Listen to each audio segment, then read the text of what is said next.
You might already know about the idea we're going to talk about in today's video. The emotional hurt that we carry with us, often from when we were kids. Some people also think this hurt might come from previous lives, but if that doesn't make sense to you, you can ignore it. This childhood emotional pain is partly about our personal experiences when we were little. Everyone goes through some tough times as kids, but for some people, it's even harder. We also pick up some of the hurt that's in the world around us, like from the place we're from or the people we're with. It's important to understand that there are two sides to this emotional pain. One that's just yours, and another that comes from the world around you. To sum it up, the pain body doesn't bother you all the time. Usually it goes through quiet times and then active times. When it's quiet, you might not even notice it's around. But sometimes it stirs up and craves more emotional pain because that's the kind of energy it feeds on. This pain body is like an energy creature, and emotions are a kind of energy. They're part of consciousness, and everything is part of consciousness. Emotional pain is something we all have, but if we grasp what it's all about, we can dig deeper into our inner selves. Consciousness can take on different shapes for a while, and emotions are one of those shapes, a feeling that consciousness experiences temporarily.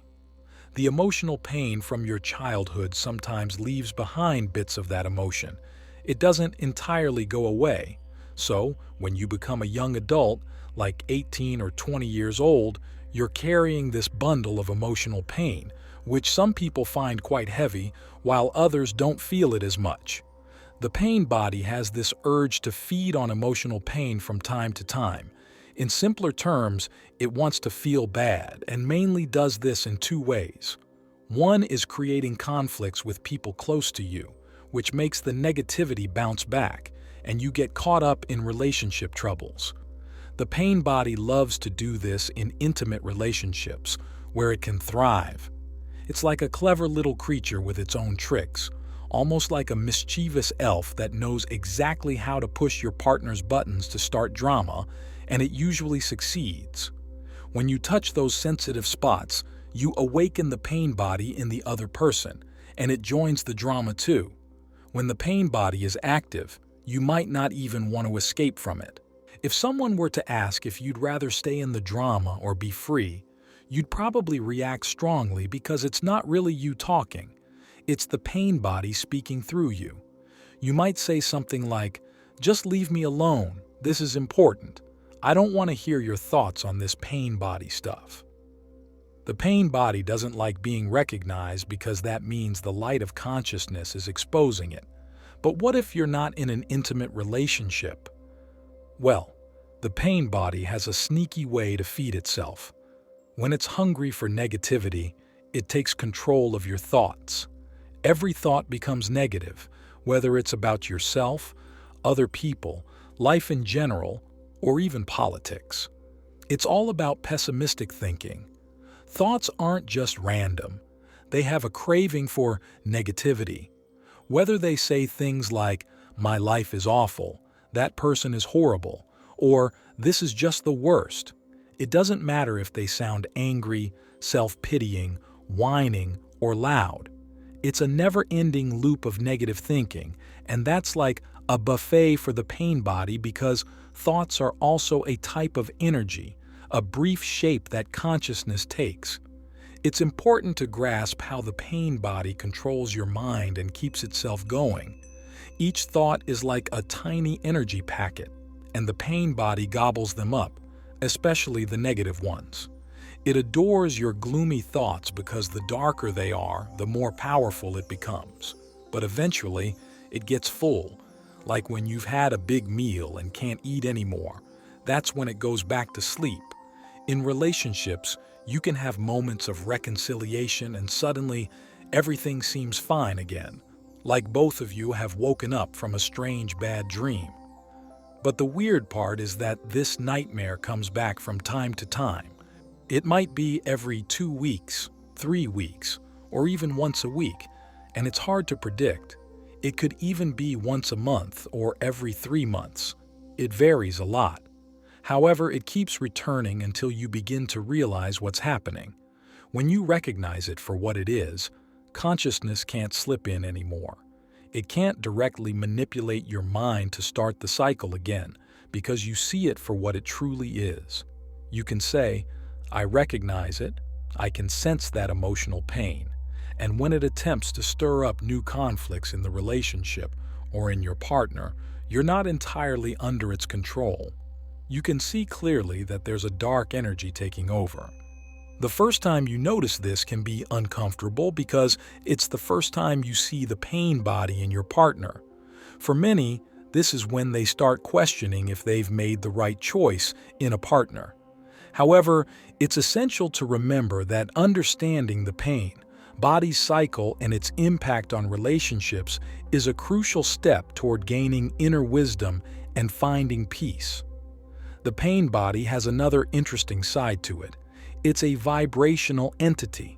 Sometimes, it can draw in other entities that exist in an invisible world beyond our perception. Our senses are limited, so there are entities with vibrations that match the pain body's frequency. This is similar to how, in the world we see, we might have pest infestations like rats or cockroaches in our homes. There's a kind of psychic connection, as if there were invisible rats or cockroaches that can be attracted by intense pain bodies. When this happens, the pain body and these entities can almost merge, making the pain body incredibly heavy, and in some cases, it can even become quite dangerous. This often occurs in people who lack self-awareness, have addictions that cloud their judgment, or suffer from mental imbalances. In such cases, their pain body can attract other entities, potentially leading them to commit terrible acts. It doesn't mean they are constantly under this influence, but it's lurking, and sometimes people who know these individuals are left wondering, how could they have done that? I knew them, they seemed so kind. The unseen impact of the pain body and vibrational entities is a complex and profound topic, but understanding it is crucial. It invites us to reflect more deeply on the intricate nature of the human experience. Some entities can attach themselves to your pain body, and as you become more aware of it, just by being conscious, you can notice if there are other entities attached to it. It might not be as severe as entities compelling someone to commit terrible acts, but smaller, less harmful entities can cling to your painful body. However, if left unaddressed, the situation can worsen. When you increase your awareness and focus your consciousness, the pain body struggles to hold on to these entities, especially if they aren't dominant. Remember that the pain body doesn't like being recognized because when you identify it and direct your attention towards it, it dislikes your attention since it can no longer control your mind. If you shine your attention on it, things can start to surface, as if it's saying, "I can't handle this anymore. This person is becoming too aware." These things start to emerge, and the pain body becomes lighter. When we release a significant part of our pain body, it's like a big chunk of us vanishes into thin air. We can't really pinpoint where it goes. It just disappears. This transformation of the pain body occurs because it's trapped energy, and that energy gets freed when we focus on it. I like to compare it to the flame of consciousness or the flame of presence. This energy then merges with your presence, changing into something with a higher frequency. It becomes part of your consciousness, fully present. You can think of it like a piece of ice that's hard and can hurt, but as it transforms, it becomes soft and fluid. If it keeps changing, it turns into vapor, so light you can't even see it.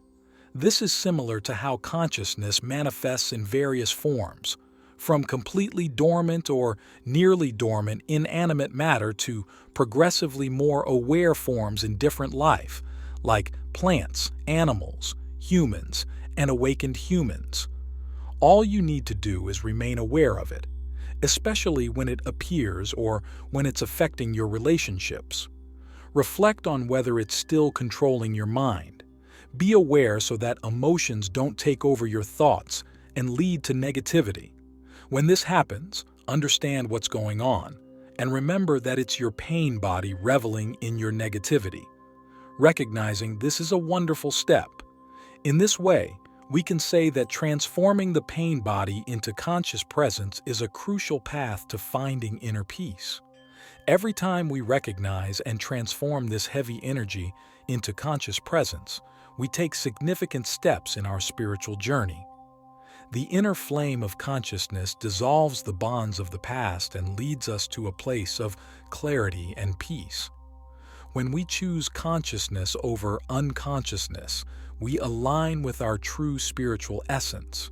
Each time we focus on the light of consciousness, we dispel the darkness of the pain body and draw closer to our divine core. I've had conversations with spiritual mentors, and some believe that individuals with more intense pain bodies have a stronger incentive to undergo spiritual awakening compared to those with milder pain bodies. It's akin to being trapped in a nightmare. In a nightmare, the motivation to wake up is stronger than in a relatively pleasant dream.